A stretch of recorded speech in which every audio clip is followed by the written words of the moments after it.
Check, check.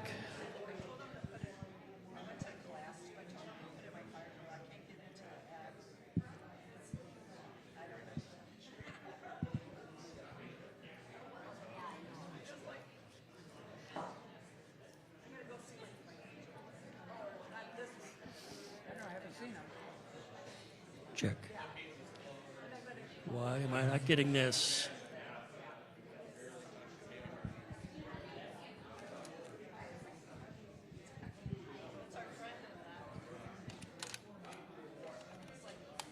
Check, check. 1, 2, 1, 2. There we go. Ho, ho.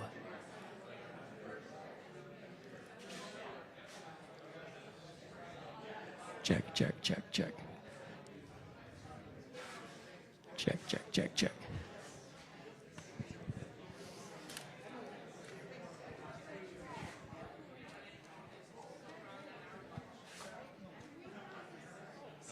The chair anyway.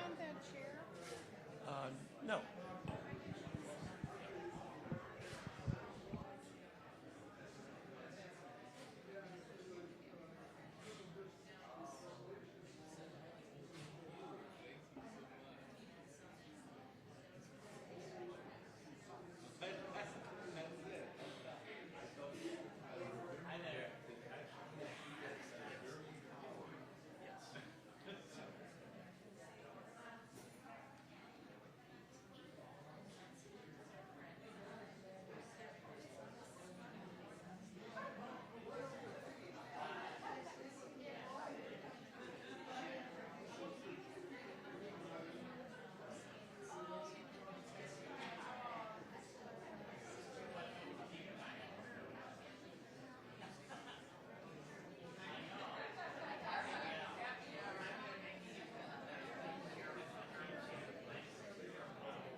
You won't see it.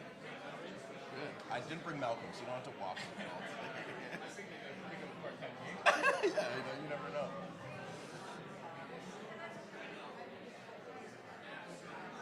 Hey, good morning. How are you? Good to see you. Yeah, Oh my God. Jacket. Well, the tie is I always wear these ties. I have a bad habit of touching the bottom of the tie if it's like a silky tie. So Oh, I yeah. go with it. I go with this. You gotta go with the situation.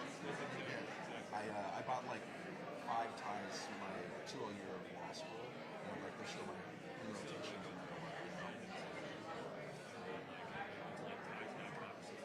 The tie bar is my It was like 15 to 20 bucks a piece.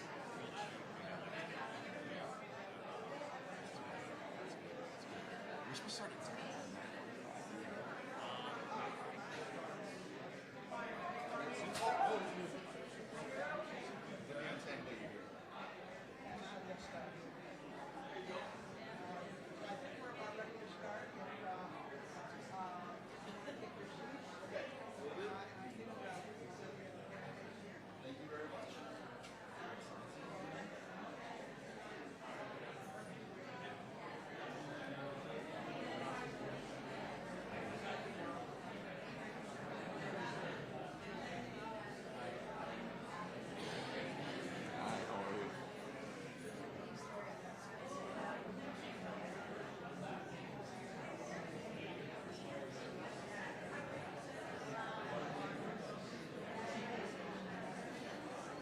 I feel like this might be I have to stand up to answer it to the they have the mics on so I feel like someone can see that.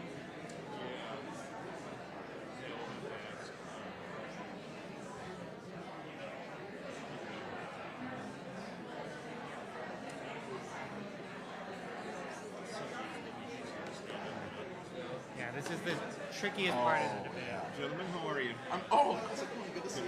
How you doing? Good to see you. It's a great suit too. It's a good suit. I'm wearing the same one. I got like a chocolate stain right here. But I feel like I have to wear it constantly. Yeah, he put me here. That works. I'm ready. How's your morning been, Matt? Pretty good. How about yourself? Doing all right. First thing in the morning. How you doing? Good. Really good. First thing in the morning. I don't know. It's all good. I love it. This is not going to be enough water for me. I can tell you that already. Thank you. Well, good morning. Welcome to this Mayoral Candidate Forum sponsored by Becketwood's Program Committee. We're very pleased that we have 4 of the mayoral candidates with us today: Jacob Fry, Omar Fateh, Dwayne Davis, and Jazz Hampton. And I know that we're going to have a very informative and lively discussion during our time together this morning. But before I introduce our moderator, Tane Danger, I want to just spend a couple of minutes talking about the ballot that we will all be using. This is a copy, and I know those of you in the back can't see it very well. This is a sample ballot. We're all in the same precinct, so we will all be voting off of this ballot when you get ready to vote. We will have hard copies of the ballot available in the convenience center after this forum, and so you'll be able to use that to study as you prepare to vote. For those of you that recently moved to Becketwood, this will probably be your first ranked choice election. A ranked choice can be a little daunting, and I'm going to give you the 2-minute Cliff Notes version of it. The most important thing from a voting standpoint, ranked choice is fairly straightforward. In this particular election for mayor, you have the option of voting your first, second, and third choice. Now, there's no requirement that you have a second and third choice. If you only have a first choice, that's just fine. If you only have a first and second choice, that's just fine. So voting is pretty straightforward, but you do have the option of a second and third choice. I will tell you that you will see 15 names on the ballot, 15 candidates for mayor. We clearly could not accommodate all of those candidates, so we decided, of course, to have the 4 leading candidates. Now, when it comes to counting the votes, things do get a little bit more complicated. So I'm going to try to do a quick chalk talk here to give you some sense of how this is going to work. So let's imagine that there is a student council election in XYZ High School. Student council election, and there are 3 candidates running for president of the student council.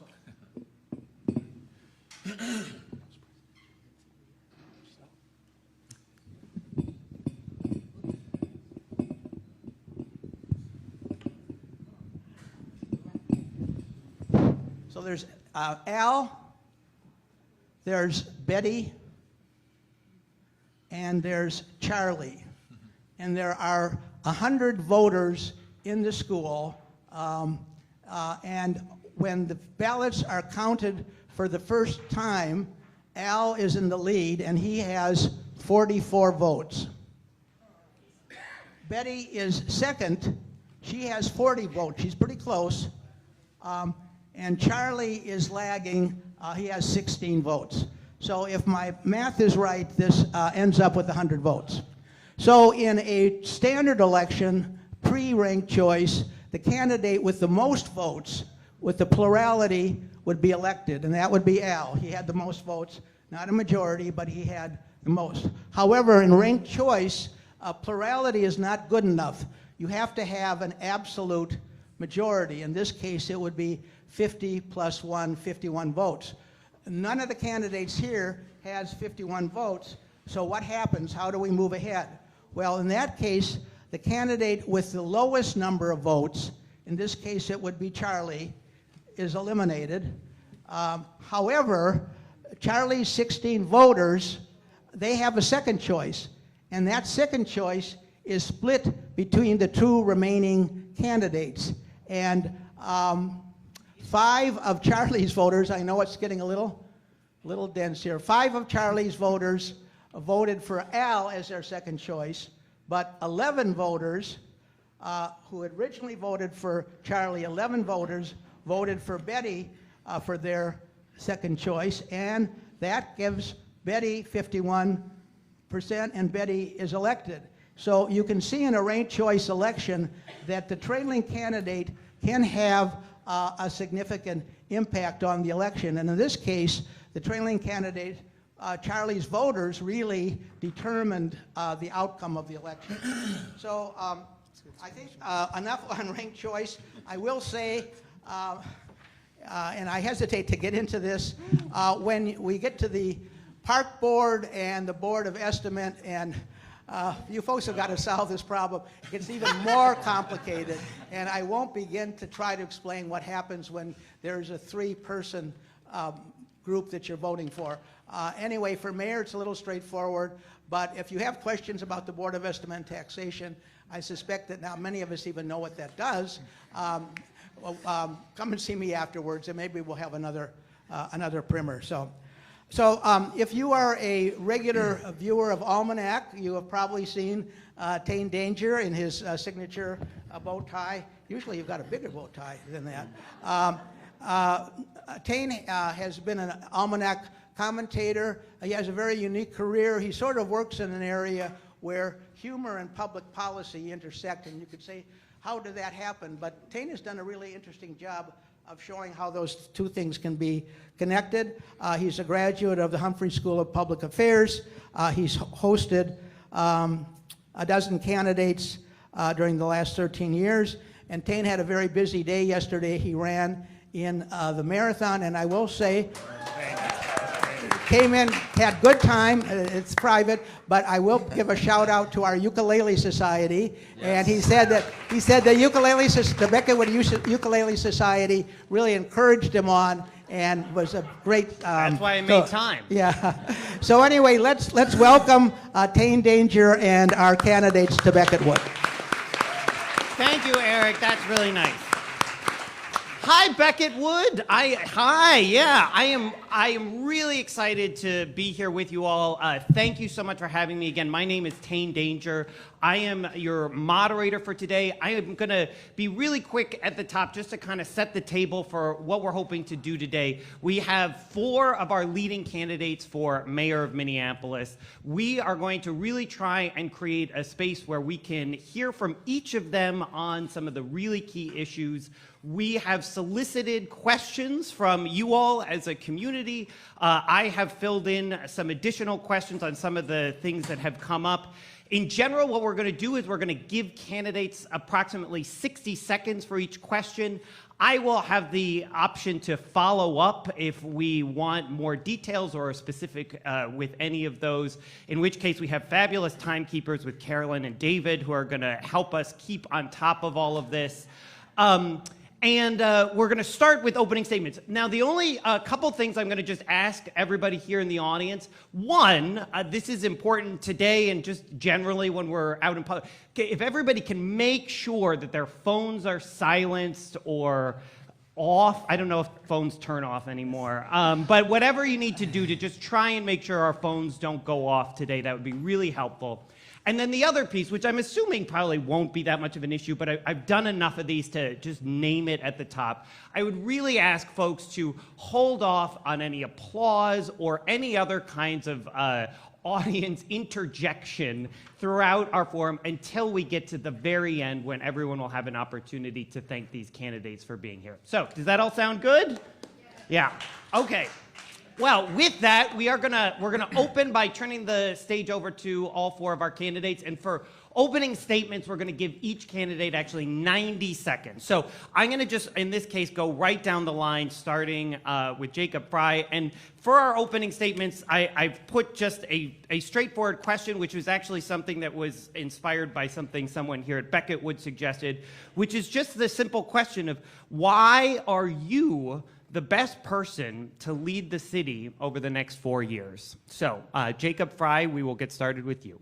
Yes, and good morning, Becketwood. Thank you so much for having us. We're honored to be here. Tane, thank you so much for moderating. My name is Jacob Fry. I am the mayor of Minneapolis, and through the most difficult of times, our city has gone hand in hand, coming through adversity together. And Minneapolis is coming back. And I'm running for office for a final term to get the job done, to make sure that we can have the Minneapolis that we love for the next generation, to make sure that seniors are able to age in place, and to make sure that we realize every bit of potential in our city. I am a husband to an extraordinary woman in Sarah. I am a father to a 5-year-old Frida and a now 8-week-old Estelle. And just a month or 2 ago, my parents moved out here from the East Coast. They came, of course, to be closer to their grandchildren. But they also came out because my mom is presently suffering from depression. Dementia. We wanted to make sure that she has the resources that she needs and that we can be closer to her. I fell in love with the city of Minneapolis while running the Twin Cities Marathon. That was my first time here. I fell in love with a beautiful city in a park. The day after I graduated law school, I moved my entire life out here to Minneapolis. I love this city. We want to make sure that it is every bit of success. And we are seeing a real comeback right now, whether it's in the area of affordable housing. We are presently producing 8.5 times the amount of deeply affordable housing since before I took office. Or it's in the area of safety. For years, people have talked about wanting to see a comprehensive system for public safety, and in Minneapolis, we're making it happen.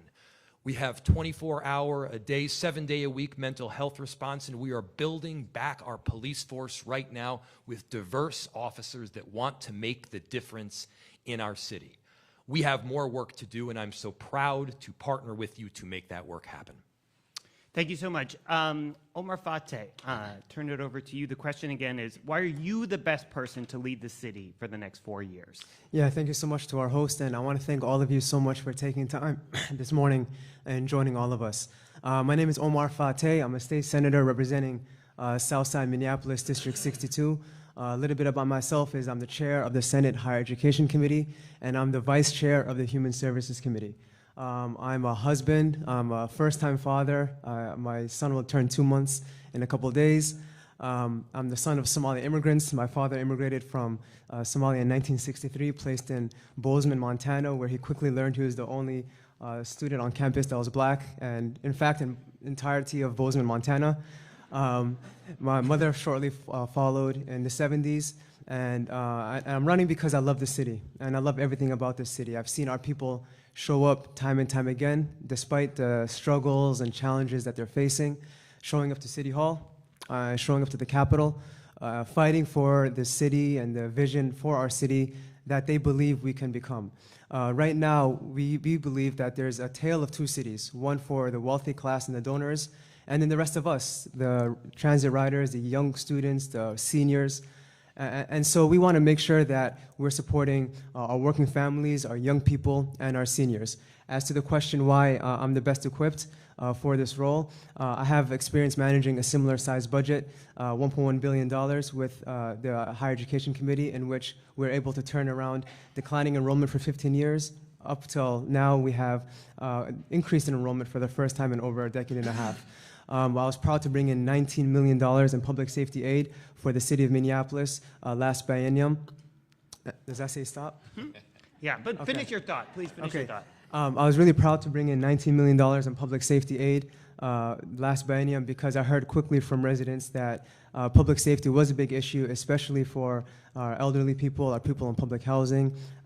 We wanted to make sure that our public safety system had the support it needed, especially in the city of Minneapolis. So with that, I'll pass it back off to you. All right, thank you so much. Dwayne Davis, why, in 90 seconds, why are you the best person to lead Minneapolis for the next 4 years? Thank you, Tane. He knows I'm a preaching professor. It may go long. Thank you all for hosting us. I've visited Becketwood many times before. I've had lunch here with some of the residents here as a minister.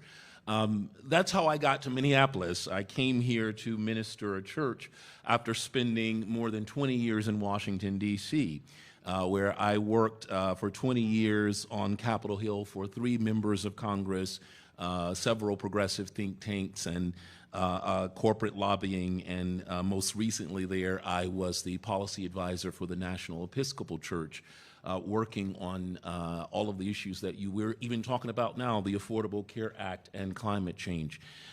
That's one of the reasons I am running for mayor. When I moved here, one of the things that I noticed, my family settled in North Minneapolis, and we saw so many disparities. And I called a dear friend who had lived here all his life to ask about it, and he said, get to work, and that's what we did. And so I started working with North Point Clinic to make sure that the providers were culturally competent. I started working with Hennepin County to make sure that HIV/AIDS strategy reached people in underserved communities. And in 2018, I worked for the Minnesota Poor People's Campaign so that we could bring living wages and stop gun violence. And I'm running now because we in Minneapolis are uniquely situated to do good work, especially given what's coming out of Washington. It is now time for all hands on deck to make sure that we can be the city that we know we can be, the city of the great Hubert Humphrey. We can do this, and that's why I'm running.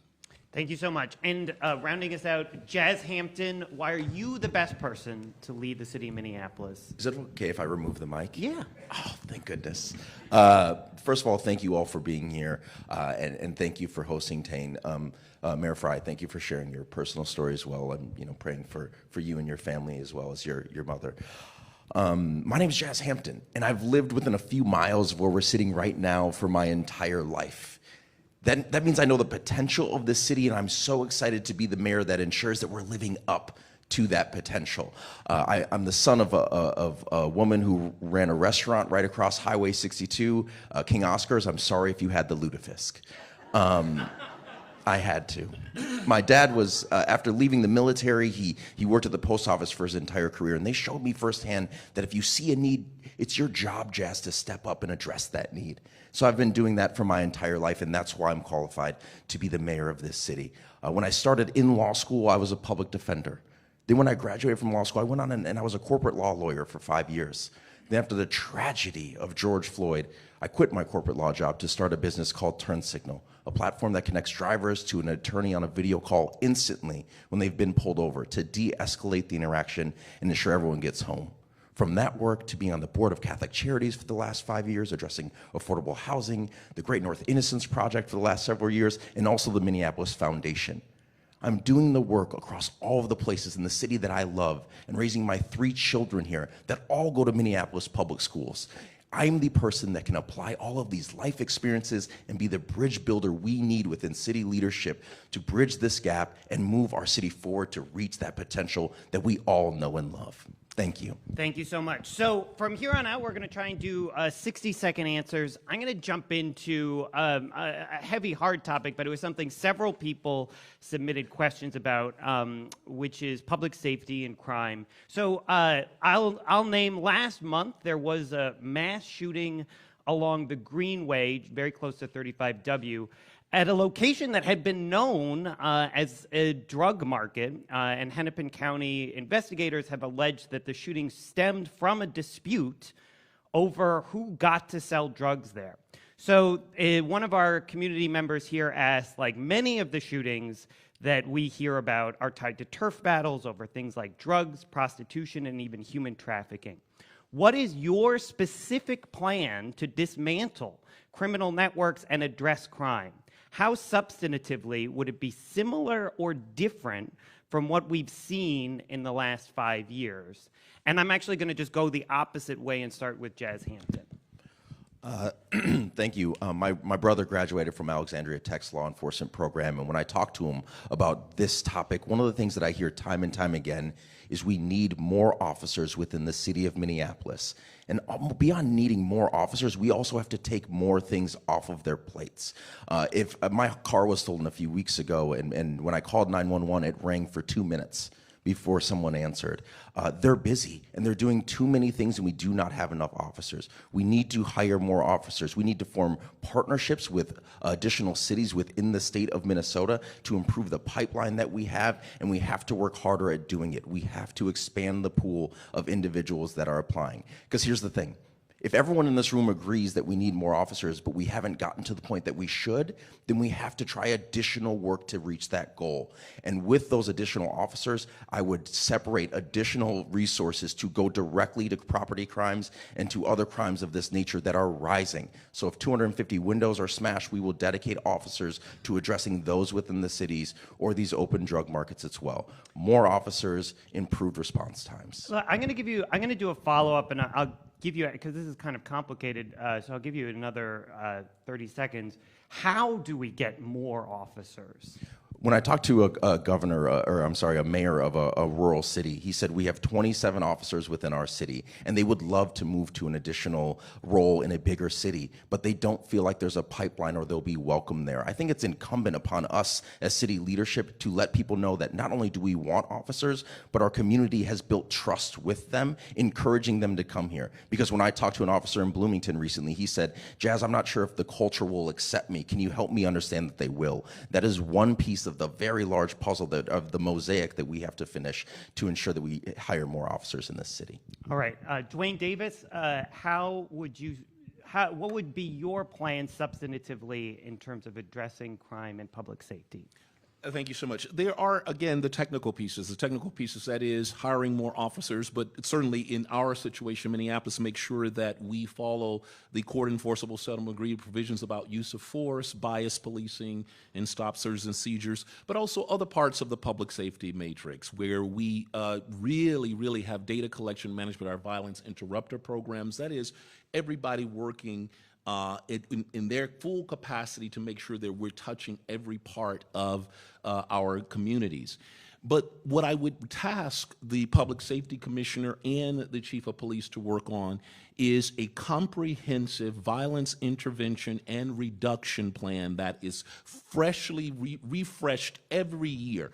This comprehensive plan, I really mean comprehensive. That is not only what our police force is doing, what our public safety officers are doing, but working multi-jurisdictionally, working with the state, working with the sheriffs in the county, making sure that we are addressing every part of our communities for safety, everybody working and at their full capacity. I think we can make a dent in crime. I'm going to probably do follow-ups with Yeah. everybody on this. Jazz Hampton just said we need more officers. The charter calls for 731 officers. Is that the right number? I think for what we understand now, it is the right number. When I co-chaired the Community Safety Work Group, that was our number. And the first recommendation we gave the mayor, which actually I'm pretty happy that the mayor and the chief seem to be following it, we said broaden the recruitment effort, because we knew historically where we've been going for recruitment is to the military. We said broaden that recruitment so you can get a cross-section of people from a cross-section of professions to come, and I think we're doing pretty good, and we need to really double down on that, because if we do that, we can probably make sure that we get some people who actually live in Minneapolis and know the breadth of the problem. Okay, and I'm going to come to Omar Fateh in just a second, but since Jazz Hampton, since I did bring this up and I didn't ask you, is 731 the right number? Would you do more or less? Quickly. We're about 130 short of that, so getting there is a very good start, absolutely. But also hiring additional people that are not police officers to take some of the work off of those police officers' plates. So at least 731? Yes. Okay. Omar Fateh, what would be your plan specifically to address crime, and how would it be substantively similar or different from what we've seen in the last 5 years?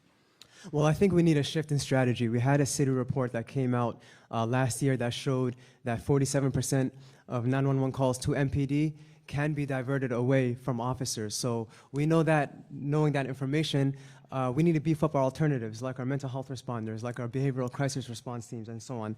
That's why we worked really hard to bring in, from the Capitol, $19 million in public safety aid, because when you free up nearly half of the workload from our officers, that allows them to focus and respond to violent crime, in which we've heard many, many times that when folks call 911, there's a lot of times when officers either show up hours late or they don't show up at all. And we want to make sure we're keeping our community safe and that they are showing up. Now, the issue of crime is also a symptom of poverty. We got to make sure that we're raising wages and addressing that for our communities. But we also have to have an ambitious youth agenda, and that's one thing that I really want to bring, is starting early, investing in our youth, having youth programming, and also having youth jobs in the summertime for them so that they can have something to do, but also have money in their pockets to support their families. And that's the approach that I would take. So follow up for you, I'm tying this back to what our community member offered. You know, the space on the Greenway by 35W was something that was known to officers, that there was drug dealing that was happening there on a regular basis. So what looks different? Is it that officers are more proactive in breaking those things up, or is it that there's different roles? I understand the idea of breaking up and giving different jobs to different people, but this is one where we knew what was happening and we didn't break it up earlier. Yeah, so the reason things are happening is a few things. Number one, the city is failing to address poverty in an adequate, sufficient way. We got to make sure that people have the resources and tools they need to succeed, good paying jobs, strong public schools, and so on. Yes, crime is going to persist unless we address that. For the issue of encampments, for example, we know that bulldozing encampments block by block does not house people. We need a long-term solution in housing folks. None of us, none of the challengers, none of you want encampments to occur. But the reality is it's going to keep persisting unless we invest in treatment, invest in wraparound services, invest in a housing-first approach. But in terms of the youth program aspect, I think that's extremely important, and I want to mention quickly why. Sure. I worked really hard to invest in a program called the Teamworks program within the city of Minneapolis, which was a jobs program for the park board, investing in a couple hundred youth. I learned two things from that. Number one, the city is not doing enough to providing families with the information about resources that are available for the families. And number two, When I got to speak to some of the youth afterwards about the program, after we did outreach, I learned about what they did. I said, hey, what do you spend the money on? I was expecting on an iPad or PS5. What they told me was, no, I helped mom pay rent the last couple months. And so these bad kids that you're seeing in the media are actually failed. We're failing them at a leadership level. Okay, I understand. I appreciate that. And I have a whole set of questions that I'm going to ask about encampments and unhoused population. I just want to be really specific with this one in particular, because what was happening on the Greenway was not an encampment. It was, it was an open-air drug market. And so, again, just if you're mayor, do you send in police to break that up? I think it's important for police to address violent crime in any situation, and that's including why drug dealing. Absolutely, and and the reason why I'm saying that is because we know that the reason why it's not happening is because we're asking them to do too much. We're asking them to respond to every single call, and if we're allowing them to take off at least 47% of their workload, they're able to focus on violent crime. I think that's the right approach to take. Okay, and then last thing, and then I promise, Jacob Fry, we're coming to you, but 731 sworn officers. Correct? I know that that's what the charter calls for. Is that what you're looking for, or more or less? That's the line I think we should always be trying to recruit, especially within locally within Minneapolis, so that we have faces that reflect the community and people know. And so your goal would be 731? I'd keep trying to accomplish that until we get there. However, if we need to revisit it and we see that alternatives are working and that building up that capacity for the alternatives like mental health responders and folks, and we know that half of their workload is off, whatever's successful is successful, and I'd like to take that approach first. So, I'm sorry, and I just to really, so are you, when you say we would look at that, is that like you would propose a charter amendment to reduce that number? Yeah, I think it's fair to say in anything that we approach, especially in public safety, we need to look at it in terms of analysis and statistics, what's working and what's not working. If we're seeing that investing more heavily in these alternatives is working and that we don't need to get to that 731 level, then that saves up money for other things like municipal sidewalk shoveling for our seniors so that they can be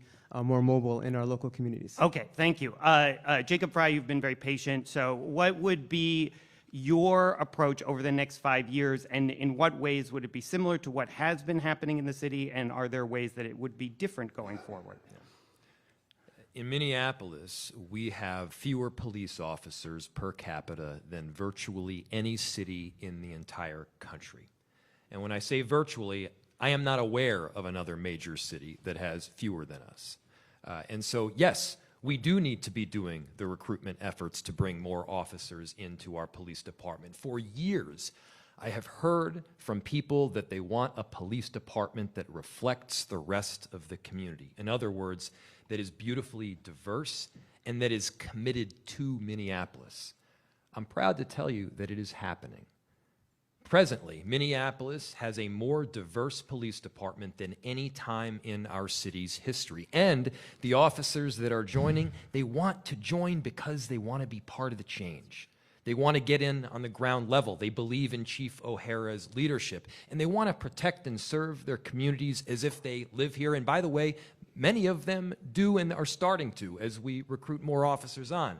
But it's not limited to officers. I agree with the other candidates that we need a comprehensive approach to public safety, and that means matching a unique skill set with the unique circumstances that are happening on the ground, and we're one of the few cities in the country that are building that out. But there's more work to be done. So what do?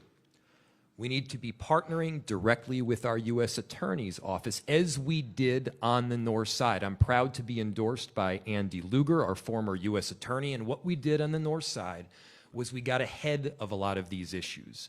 We filed RICO charges.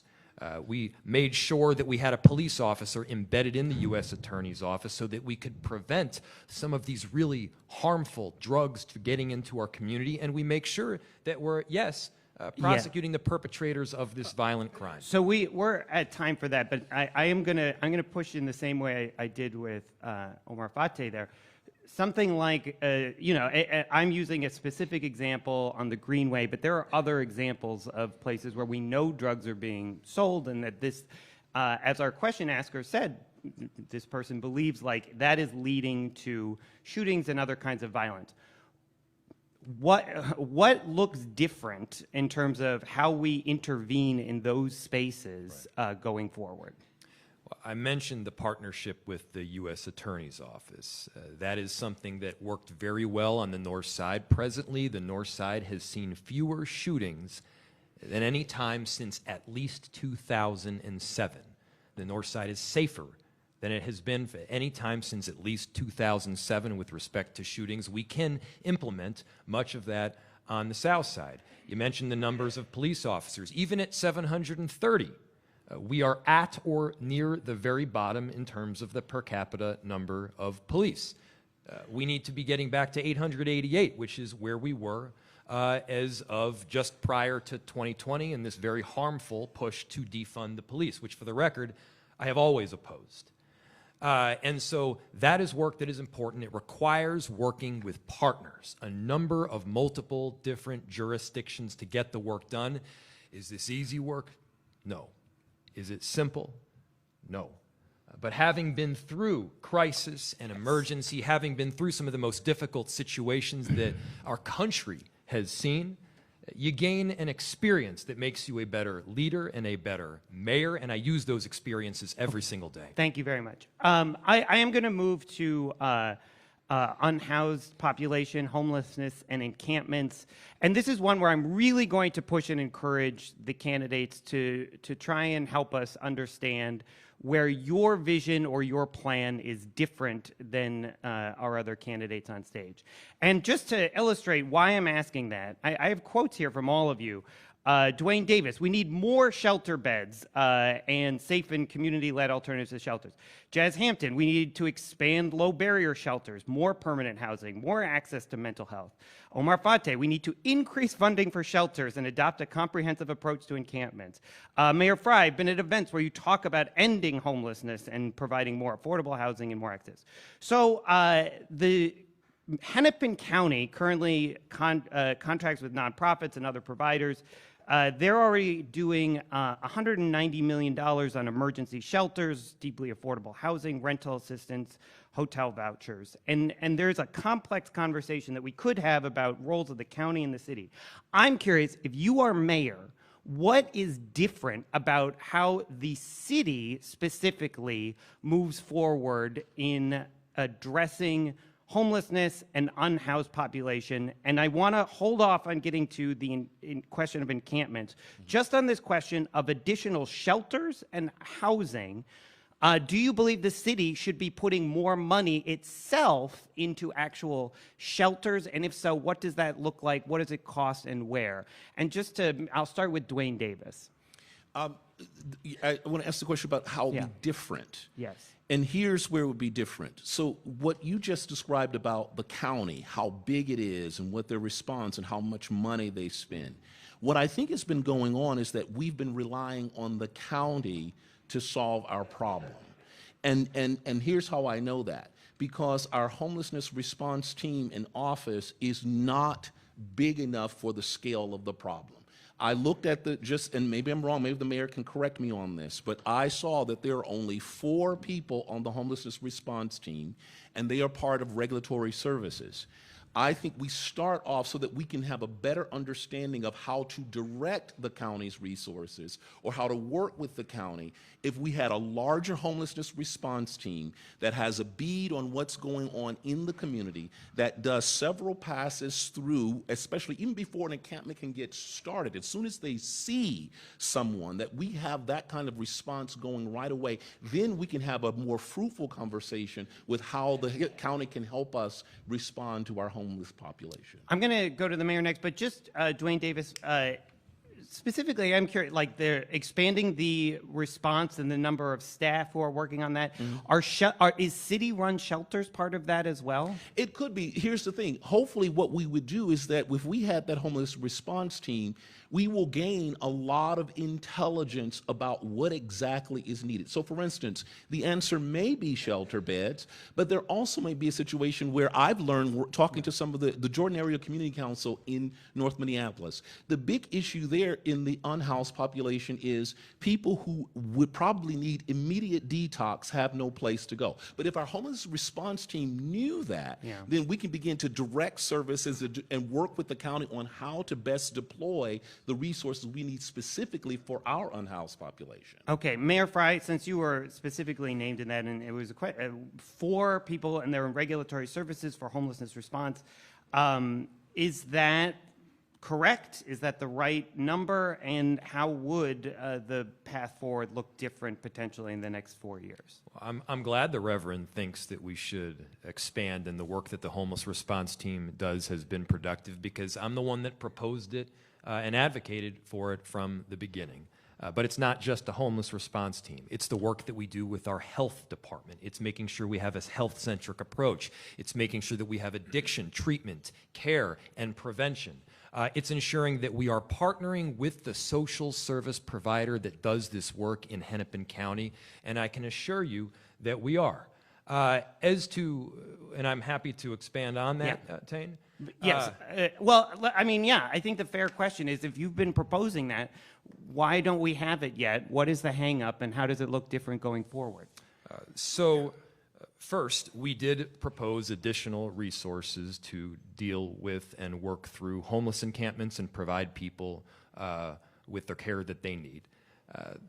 That work was cut by the City Council during a budget markup. But additionally, we have added shelter beds significantly to our system. We've added about 4 new shelters over the last several years.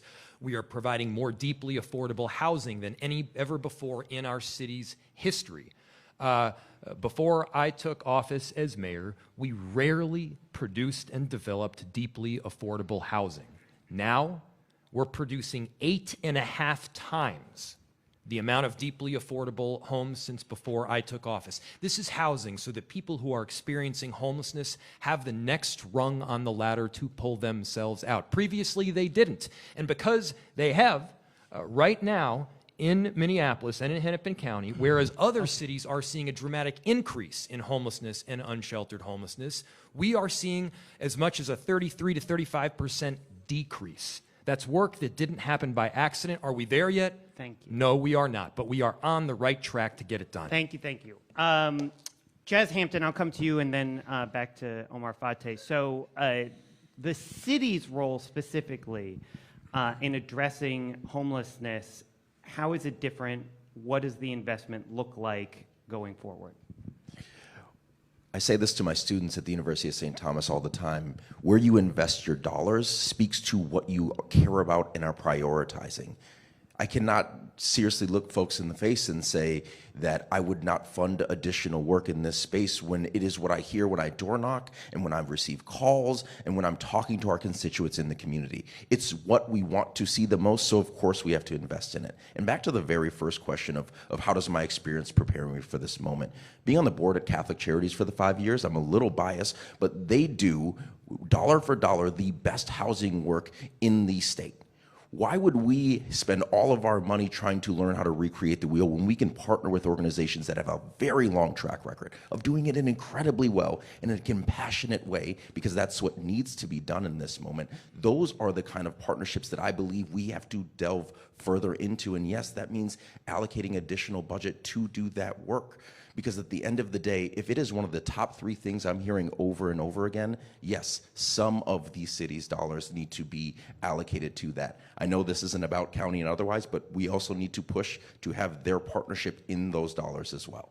And does that include then additional, I mean, one of the things we hear over and over again is that often the shelters are full. And so is it that we need additional shelters and I mean, sort of as a specific?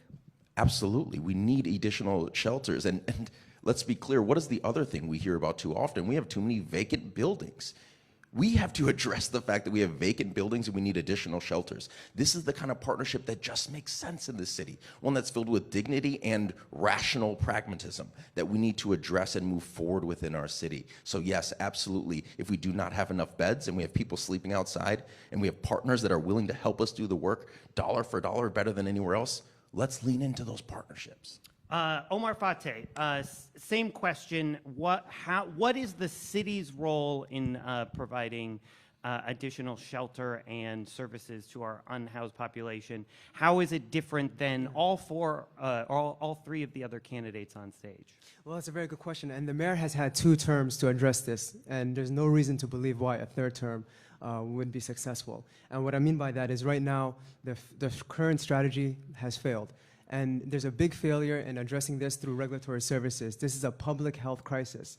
We know in our encampments with our unhoused population, there's been a spread of infectious diseases like syphilis and hepatitis and HIV. We need a public health approach. We need to beef up the staff, just as the Reverend said, but we need to do it through the health department. We cannot do it through regulatory services. That's number 1. Number 2, we got to take a housing first approach. We got to provide them with the services they need, the treatment they need, and also ultimately place them in housing. What I would do is I would take a cross-jurisdictional approach because the city cannot go at it alone. We need to approach it with the county and with the state legislature. But that takes good relationships. There's a reason why the mayor is not endorsed by a single state senator or state representative by the Minneapolis delegation or a county commissioner. It's because the working relationship is not there, and the issue is going to continue to persist unless we have a good working relationship. I worked really hard to bring in millions of dollars to Simpson Housing, to Agate, and to Avivo to ensure that they have the services and the funding they need to service our unhoused population. But unless we address this at an individual basis, because we know each unhoused person has a unique story and a unique plan, this is not going to get done. I'm going to give the mayor a chance to respond since he was specifically named, but I'm going to just one follow-up, because I clearly understand, Omar Fateh, where you differ with the mayor. How do you differ from Dwayne Davis and Jazz Hampton? I'm hearing a lot of additional investment, expanding the services. Where is your approach different than 2 of your other opponents? Well, immediately we need at least 200 extra units specifically to house our unhoused population. I think we can do that. And also, I'd like to take a program called the Tiny Homes Program, in which was advocated by some of our county leaders and our city leaders, so that we can help place folks so that they have a home to stay in. But at the same time, we need to be really ambitious and aggressive and addressing one of the 2 top reasons in which folks are experiencing homelessness. Number 1, evictions. People are being evicted. We need a just cause eviction policy to make sure that folks are able to stay in their homes. But number 2, we need to better partner with our county and with organizations so that people can get the continuous treatment that they need when they need it and if they need it. Okay. Jacob Fry, you were specifically named there, so I'm going to give you a chance to respond to what Omar Fateh just said in terms of that the last 2 terms have not been successful, and therefore the 3rd would not either. Right now, Minneapolis is one of the only cities in the country that is seeing a dramatic decline in homelessness and unsheltered homelessness. Now, Senator Fateh and I do disagree on something substantial, which is that he has made very clear that he will not close homeless encampments. That strategy does not work. It has not worked in any city in the country. Why? Because they aren't safe. They are not safe for the people living in them. They are not safe for the surrounding neighborhoods. As mayor, I've been briefed very directly on the consequences of them. I hear about the 12-year-old girl that is being trafficked. I hear about the retaliatory shooting that is about to take place. And as mayor, it's my responsibility to keep people safe in encampments and to keep the surrounding neighborhoods safe. So what do? We go and we offer services. We then offer services again. We offer shelter. Oftentimes we offer homes. We bring out a mobile medical unit to make sure that people have the care and health treatment that they need. And then if they have then declined those services, yes, we close the encampment because it is not safe for the neighborhood. We provide a compassionate approach, but we can't abdicate our responsibility to do the thing that is safe for our city. Okay, thank you. And actually, encampments are my next question, but I'm going to go back just very briefly. I'm going to give both Jazz Hampton and Dwayne Davis each another, say, 30 seconds, because I really am curious. Again, I'm hearing a lot of similarities, but Omar Fateh said that his approach might be different. There's a focus on public health, on investing in specific additional 200 shelter beds. Is that different? And is there anything else that you would name is specifically different from Omar Fateh, Dwayne Davis? My difference is this. One, I want to have a situation, and this is why I want the homeless response team to be larger, so that we won't get a chance for an encampment to get to be an encampment. So if you have people out there really aggressively reaching to people, then when you see one tent or two, before it becomes 50, then that's what I'm trying to stop. The concern about the mayor's approach, however, is that we always wait until it gets to be 50, and then, of course, it's a crime play. It's a place of crime.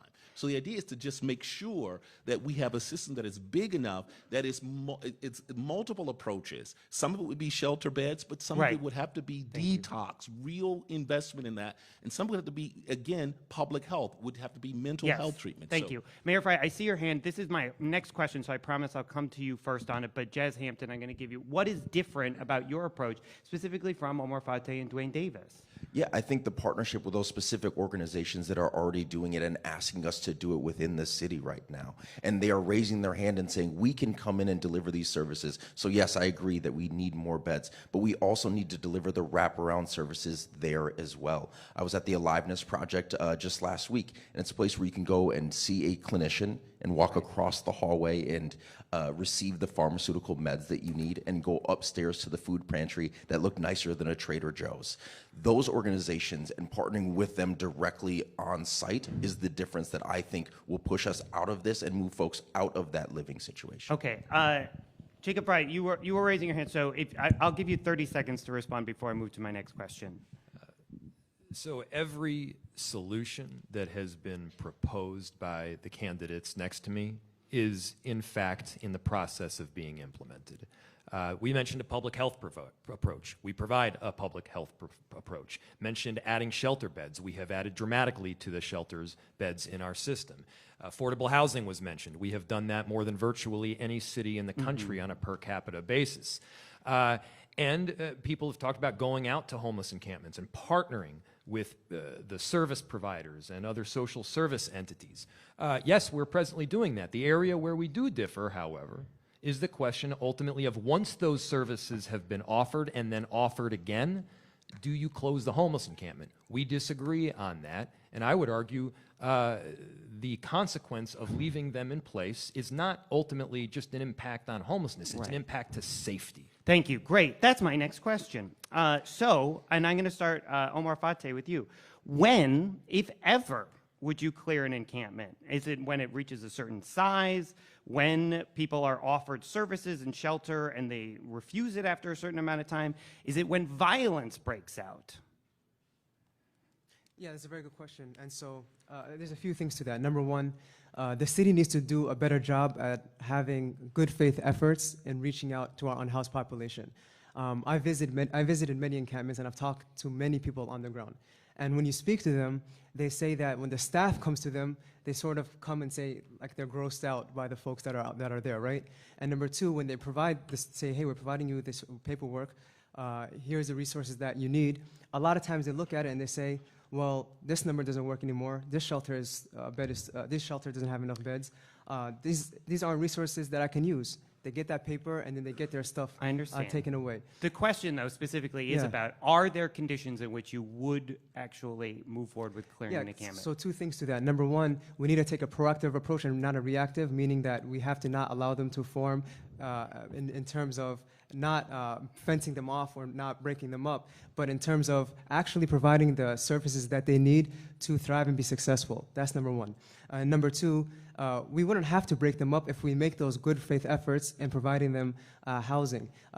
The fact that they're rejecting these services in large is just, that's not true. That's a false statement. Anyone that can go on the ground to talk to folks, no, that's not true. Folks need help, but they're not getting that good faith efforts to reach out to them. We need to make sure that we're providing them, if they need mental health services, provide them that. If they need treatment, provide them that. We need to make sure we're supporting our shelters. We need to partner with our county and our state to do so. I appreciate it. These are all, I doubt you are going to find disagreement like on stage in terms of wanting to provide more of those services. I didn't hear an actual answer to the question, though. Is there any condition in which you would eventually say we have to clear this encampment? There's no situation in which we can throw away people's belongings, like their social security cards, like their IDs. A couple weeks ago, we had a shooting in one of the encampments, for example, on Lake Street. And within 24 hours of that traumatic event, which was traumatic for also our unhoused neighbors, we had one person say that Not only did they take away my belongings, but they threw away the ashes of my child. Right. To me, that's heartbreaking. No family member should ever go through that. And so we need to take an approach where we're not just going in and throwing away everything. We need to take an approach where we're actually dealing with folks in a humane and compassionate way, because nobody wants encampments. Unhoused neighbors don't want it. None of the challengers want it. Right. None of our neighbors want it. It's unsafe for everyone. I'm going to come to Mayor Fry, but I'm going to try just for a third. So, because I'm just hearing like that we do, I think, again, nobody wants encampments.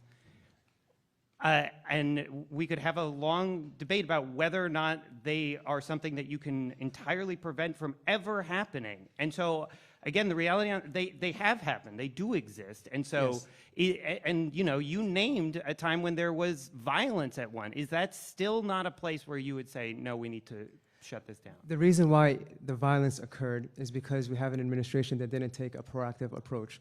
And what I'm saying is that you wouldn't have to get to a point where you have to bulldoze neighbors, bulldoze encampments, if you'd allow them the space to not form by giving them the resources they need to succeed in the first place. So the answer is no, there's not a situation. There would not be a situation in which which encampments would grow in that such large manner. No. Okay. I will, Mayor Fry, Jacob Fry, I will come to you. I mean, you have cleared encampments with the city, so. Yes, facts matter. And with the particular encampment that Senator Fate was referencing, we went out again and again and again to provide services. We went out with a mobile medical unit to provide health care. We went out with our homeless response team in the county to make sure that people had access to both shelter and service. In this case, we even went so far as to authorize a lawsuit against the private property owner. And to say that we weren't taking a proactive approach is just wrong. And let's be clear, this is a place where 7 people got shot. And so, do we clear the homeless encampment for the safety of the people there and the surrounding neighborhood? Absolutely we do. This was a crime scene. There were bullet casings all over the place. You know, as mayor, you don't just deal with these situations as hypotheticals. I was out there at 1:30 in the morning to deal with the circumstances of this particular case. And so after all of that, to still say that you should keep the encampment in place is just wrong.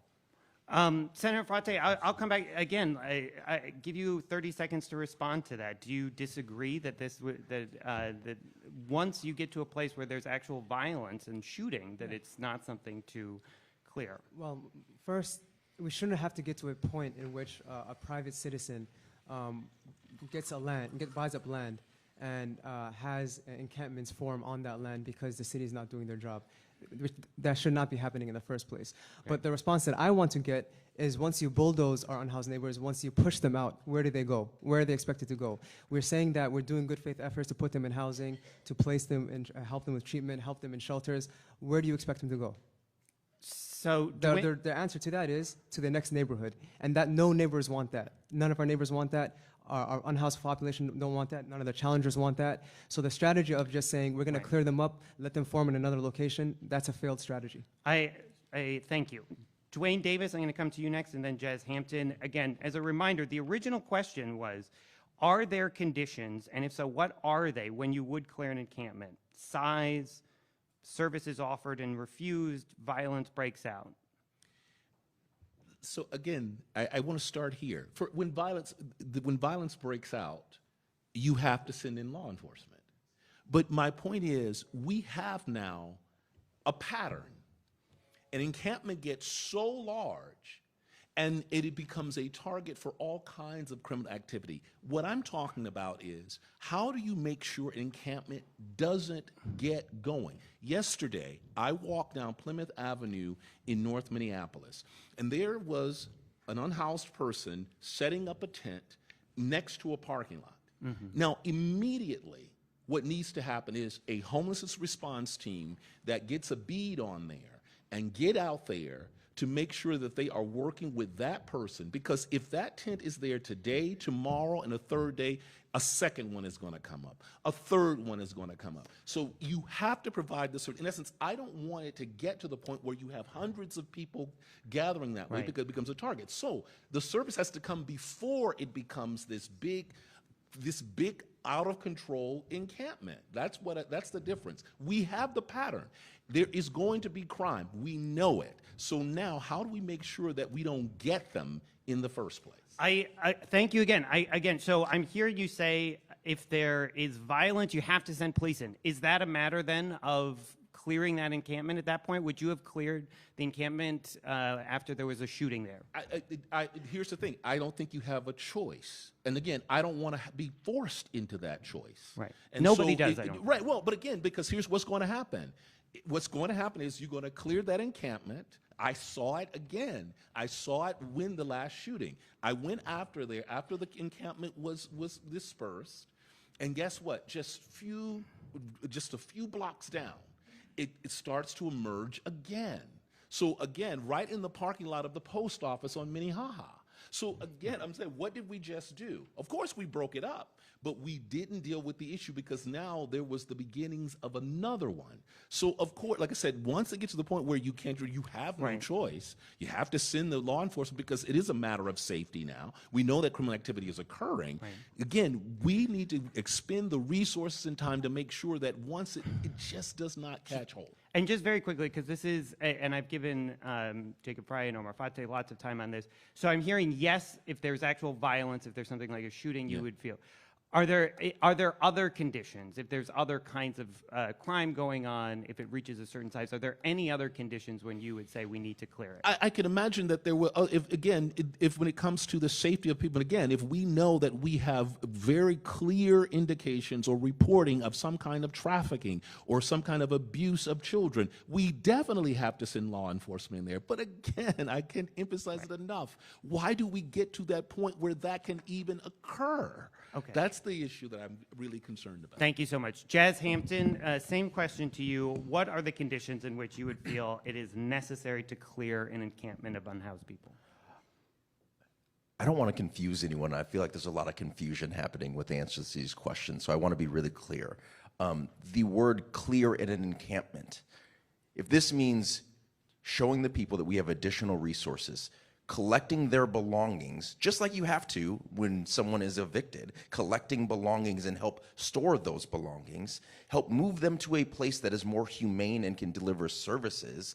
If that is clearing, I just want to make sure what the definition, absolutely. If there's violence, if there is crime, rampant crime happening, as the Reverend just said, that we are seeing directly, I am absolutely on board with collecting people's belongings and helping them move to a better location. And if there's criminal activity like shootings and others, having them be prosecuted like anyone else that lives in the city of Minneapolis. I think that's a very clear standard that most people in the city do agree with. And I think that before that, you have to do the work. There should be a number. Jazz, you're mayor. How many times did your team go out and meet with Johanna, who was in that encampment? How many times did they talk with Sydney and offer the services, and then a second and a third time? There has to be protocol leading up to these moments as well, not a changing on a case-by-case basis. Thank you, and we're just about out of time on this. So again, I'm hearing a similar theme. Violence is one of the themes. Crime taking place. Again, I am curious, like in the situation where you are offering these services, I mean, you yourself just named there may be people who are criminals in these spaces. I'm guessing that they aren't necessarily always going to accept those services and those opportunities. So what is your response then?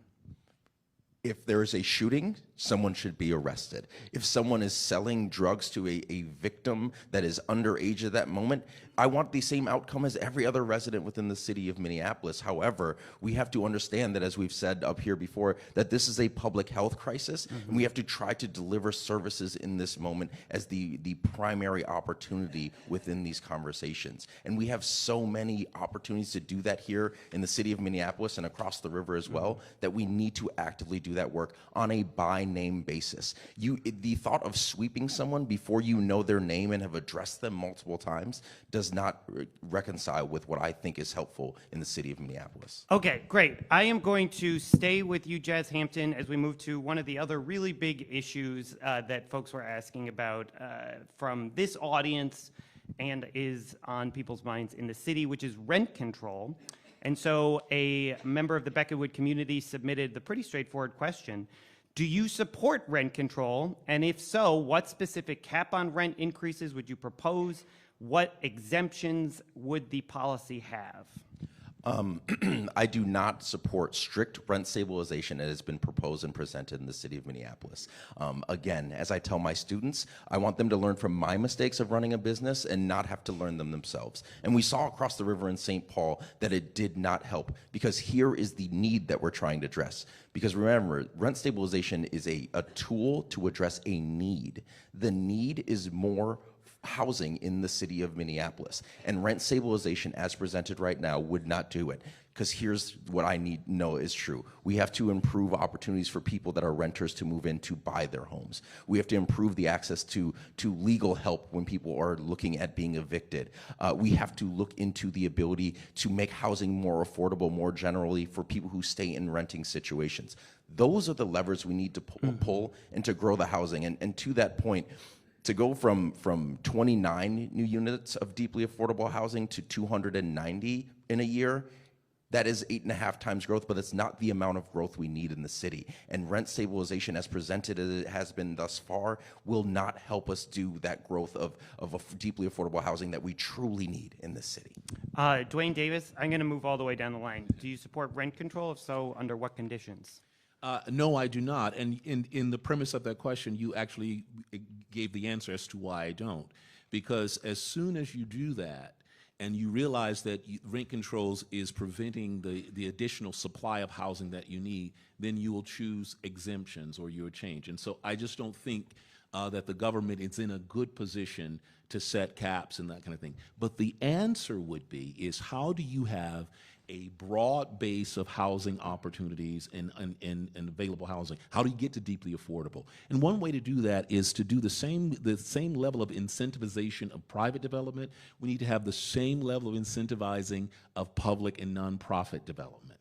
Really helping nonprofits build these houses, because then they can set rent. They can set it at deeply affordable. They can be a part of a market system that actually also helps have a broad market and make sure that we aren't bidding up the price of private housing. So rent control, to me, like I said, in the premise of your question, then if you find out that you are interfering with the supply of housing, you're going to end up having to do things like exemptions that you're seeing happening in St. Paul. Omar Fateh, same question to you.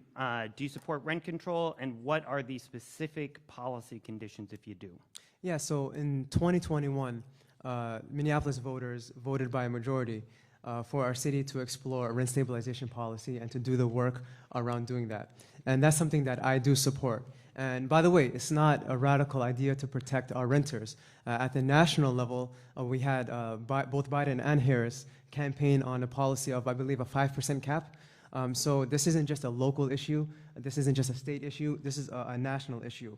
I think that I would support exemptions for new construction, especially if we're able to incentivize good behavior, saying, well, you get an exemption if you build X amount of affordable units, or you get an exemption if you do this or do that, these guidelines, right?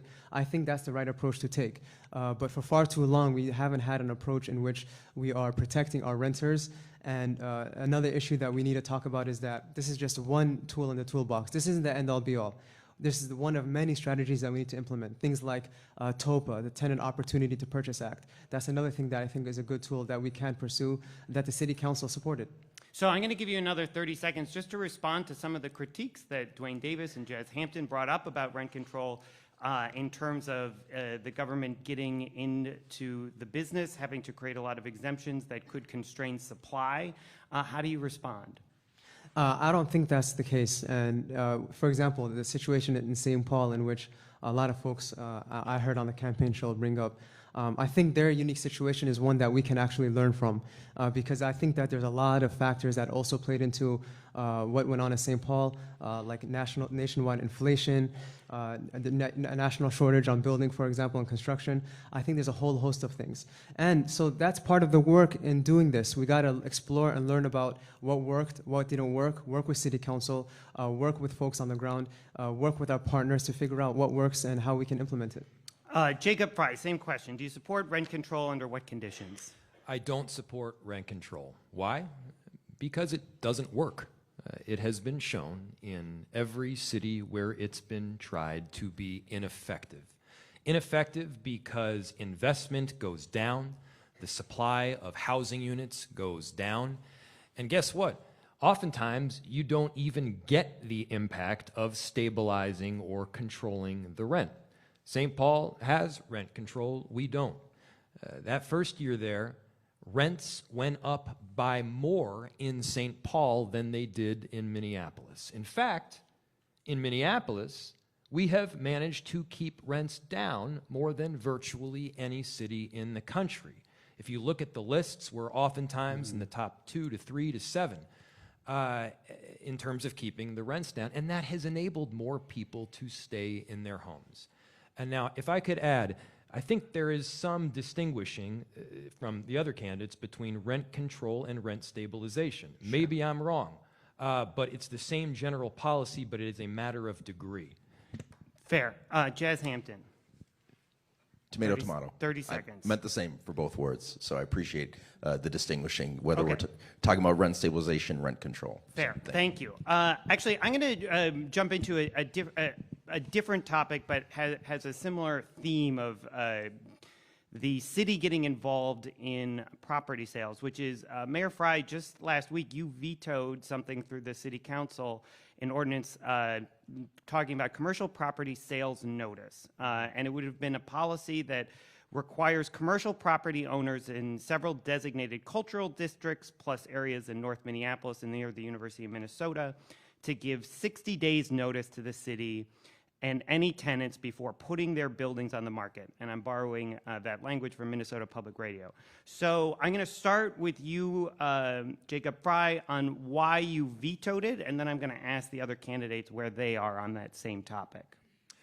We need to be bringing our downtown and commercial spaces back. We want new investment to come in. We want local investment to come in to say, we want to revitalize this building. We want to get new tenants in. And yes, we also want to solidify the existing tenants that we have.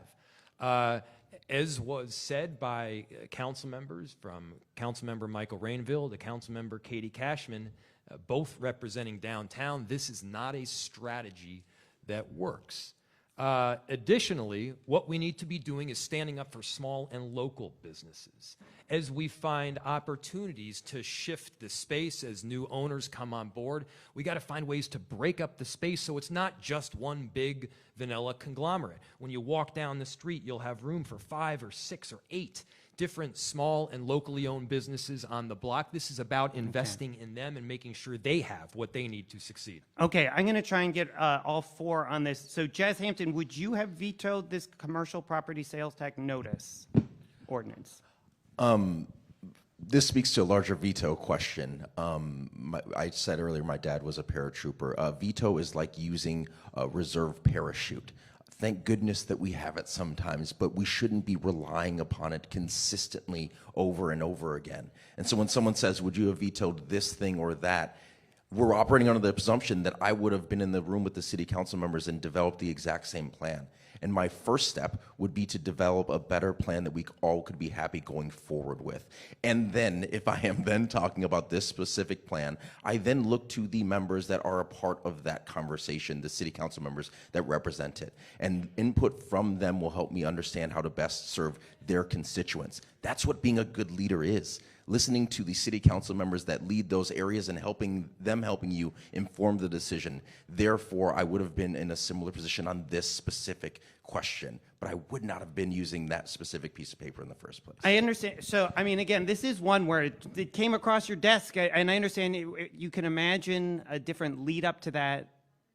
And yet, I think people have a right to know, like, would you have vetoed it, like, if this specific thing that had come across the desk last week shown up on your desk? I would have been in line with the council members that were representing that area and then working with them on a better version of it going forward. Yes. So yes. And I would have worked with them on a better version of it going forward. And if this version had come up, you would have said no. Correct. Got it. And then worked with them on a better version. Okay, got it. Senator Fate, same question to you. Would you? I understand we can imagine a better version of the policy, but if this version had shown up on your desk, would you have signed it or vetoed it? No, I would have supported it. And we have an opportunity to not only restore downtown, but have it be more locally owned and have the people of Minneapolis, their businesses, their entrepreneurship, their ideas, be best supported through this. And I think that also, number two, this is a larger issue that goes outside of this. And this extends also not just to commercial properties, but into housing.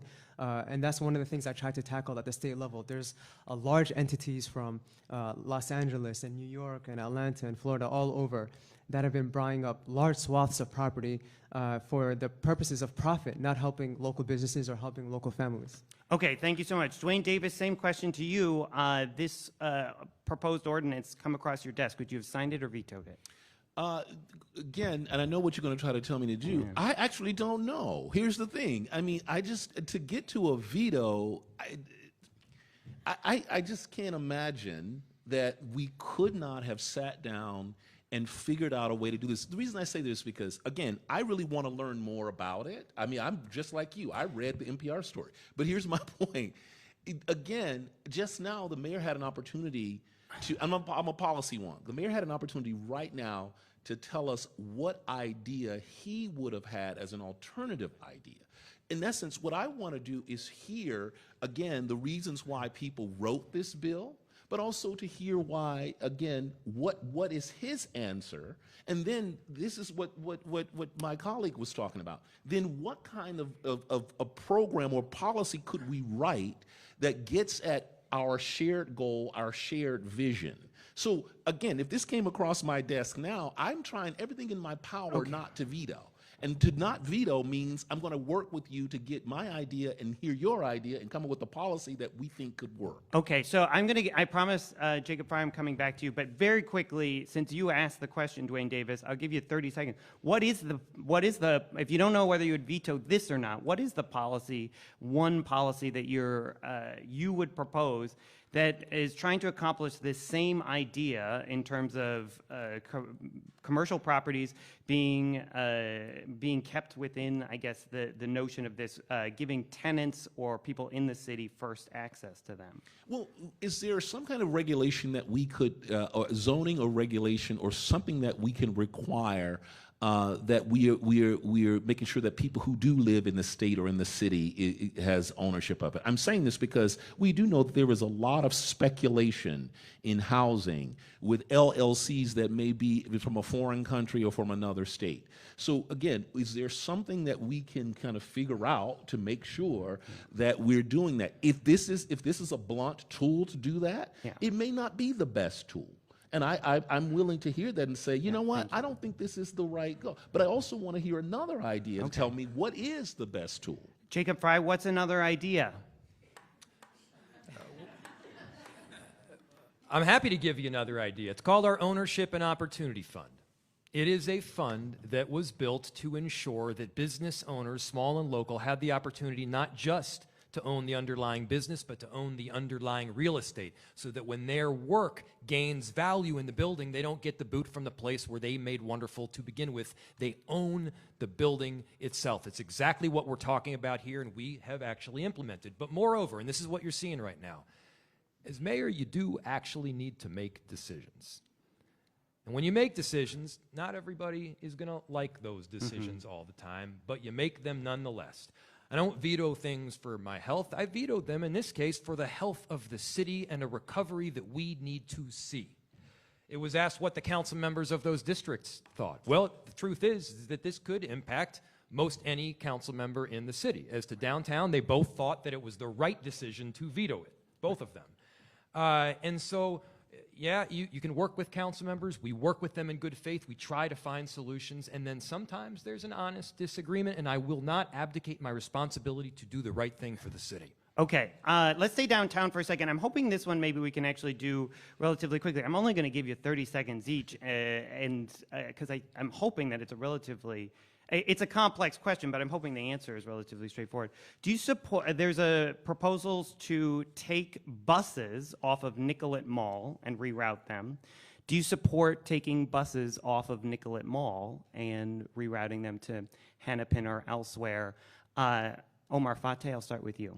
No, I do not support taking buses off Nicollet Mall. It's really important for folks in the surrounding area and our workers to be able to be mobile and to use our transit system to get around.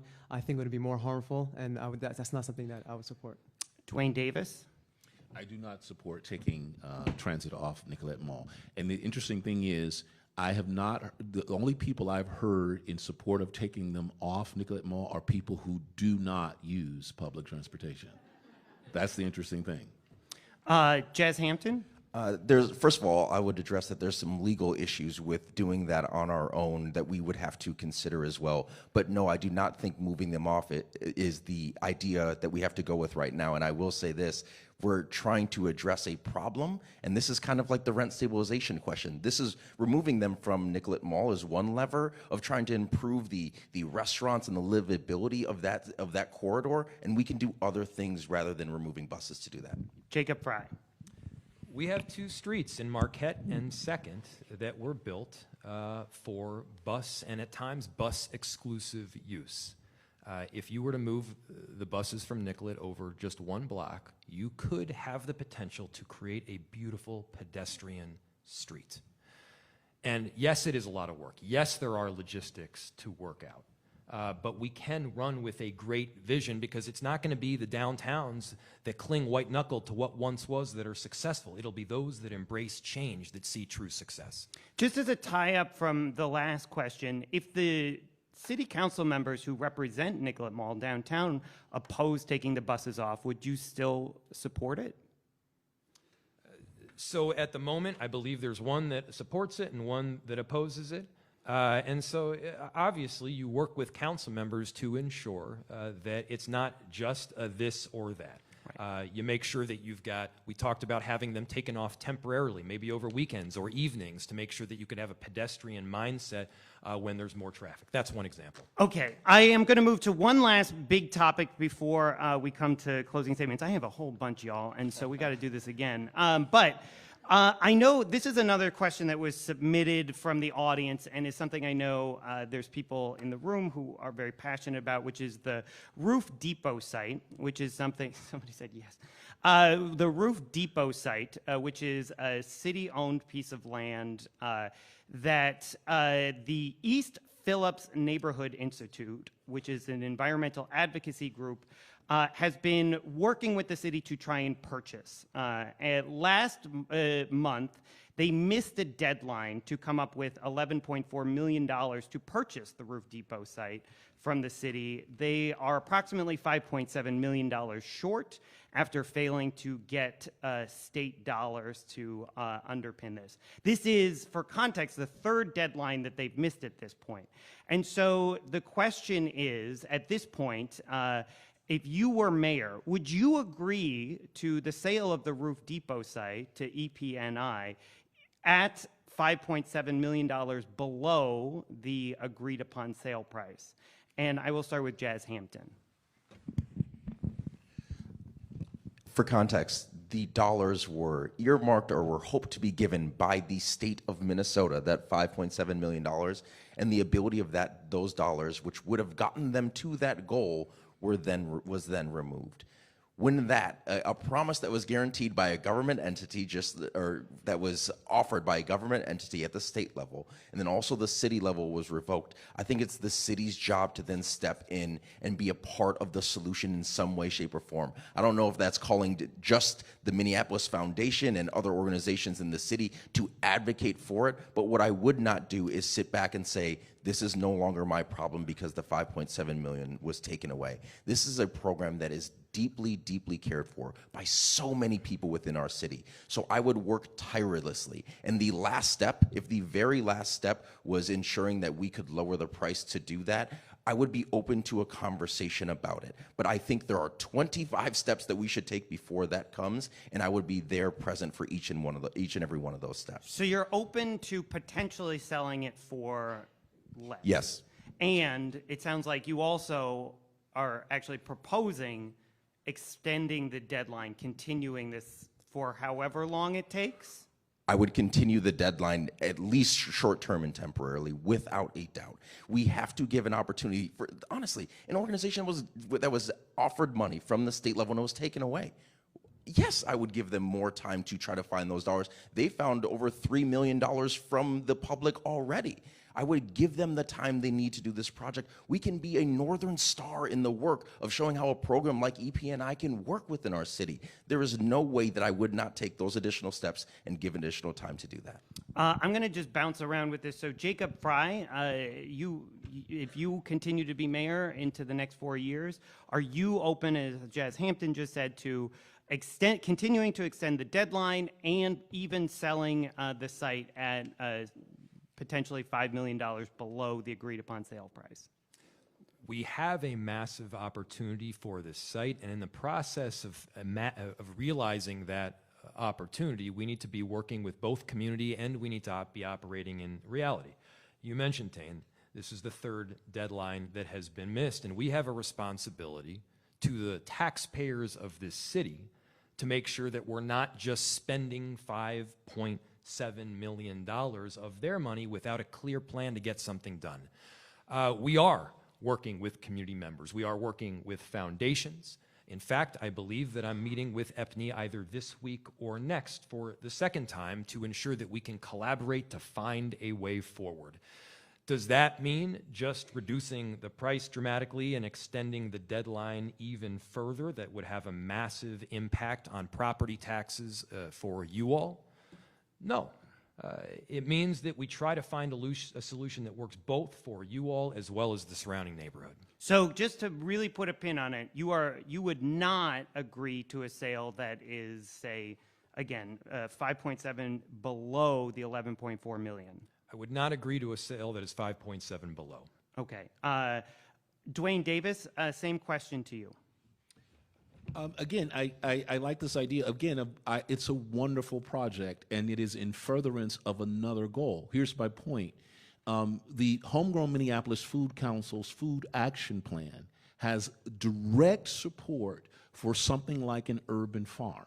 It is in there. This is what we should be incentivizing. This is what we should be making more of. We should be working to get foodstuffs. By the way, in furtherance of that, because we have a federal government that has said and is in the process now of cutting off SNAP benefits. So we are going to have a food issue.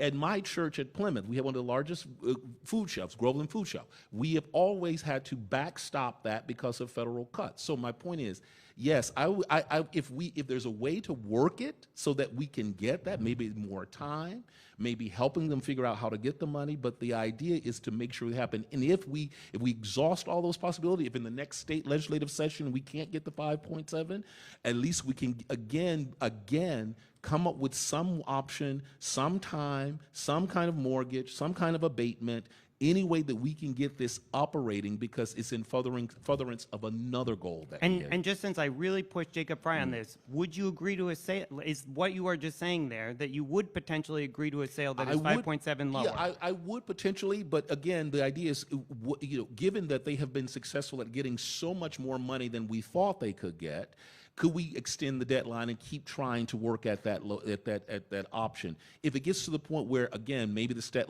legislature doesn't come through again, or the other supports or the ways they're trying to raise the money doesn't come through, then maybe it won't be 5.7, maybe it'll be 3.7, maybe it'll be 2. Maybe we can keep getting it down to a certain point. If they don't get to the exact number, but we really want to move with it, then we can work with them on how to do that. Okay.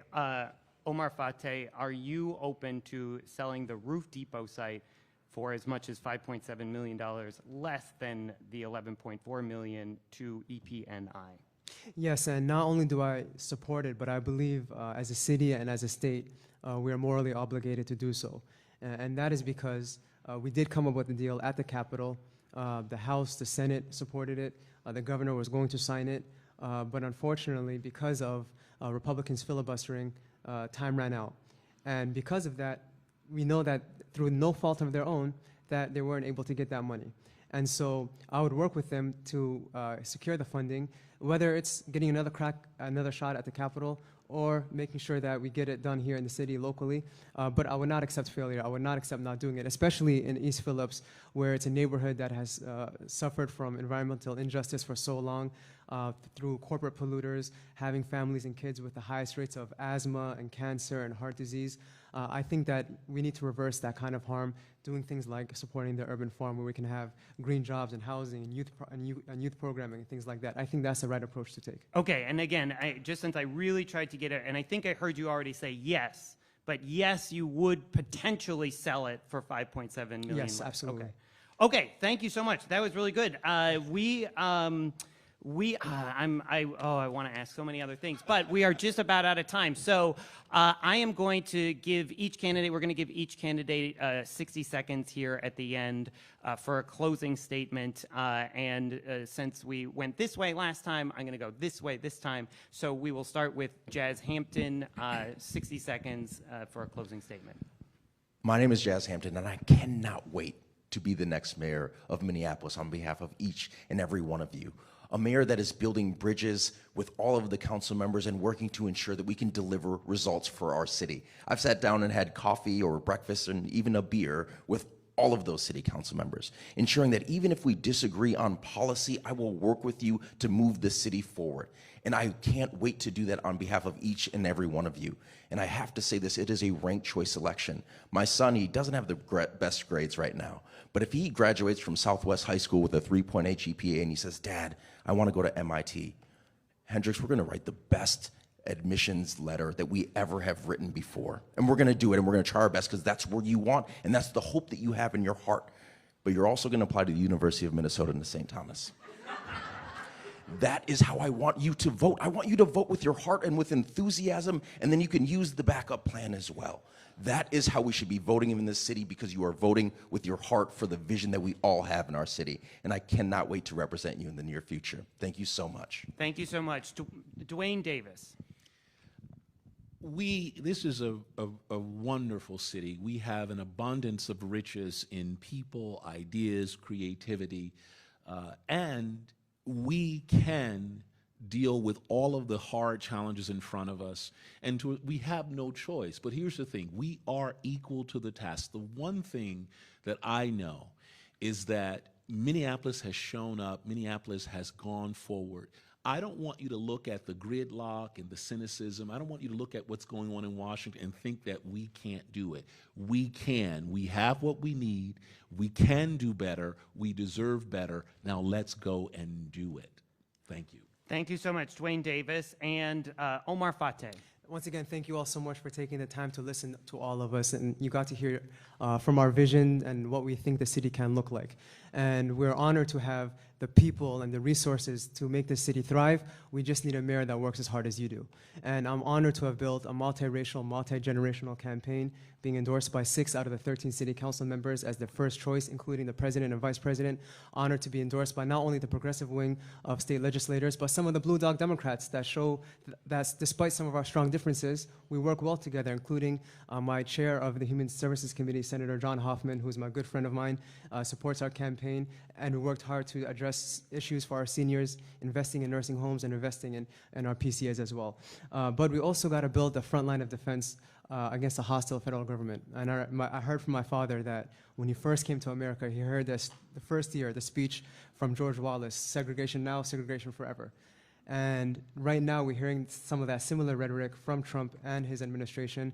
And so we need to make sure that we have a city that protects everyone, especially our most vulnerable communities. Thank you. Thank you so much. Jacob Fry. Well, I'm grateful to my fellow candidates. I'm grateful to the people here of Becketwood. You are known to be some of the most informed voters in the whole city, and so thank you for taking the time, and thank you, of course, Mr. Tane Danger. Right now, our city has a choice to make about our future, and in fact, we can be at a crossroads. We have a path that values slogans and rhetoric and what will look good on social media posts over what can actually work. And there's another path that values delivering results for our city. Through the hardest of times, I have always valued the latter, to make sure that we can choose the correct direction for our city, and we can all go hand in hand facing that future. I love this city. I'm raising my family here. We will stand by it, and we will stand with each and every one of you to make sure that Minneapolis is a place we are proud to call home. On that note, can you all please do a big round of applause for all 4 of these candidates for taking this time here today?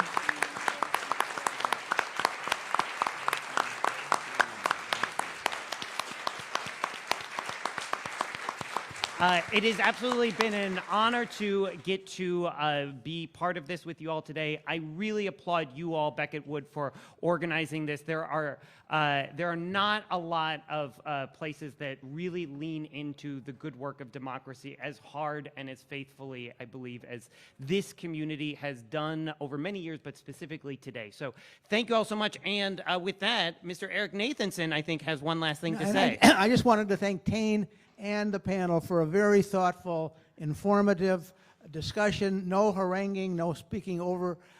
This is how campaign forums should be held. And thank you very much, Tane. Another round of applause. All right. I believe that's our program, you all. Don't forget to vote between now and November 4.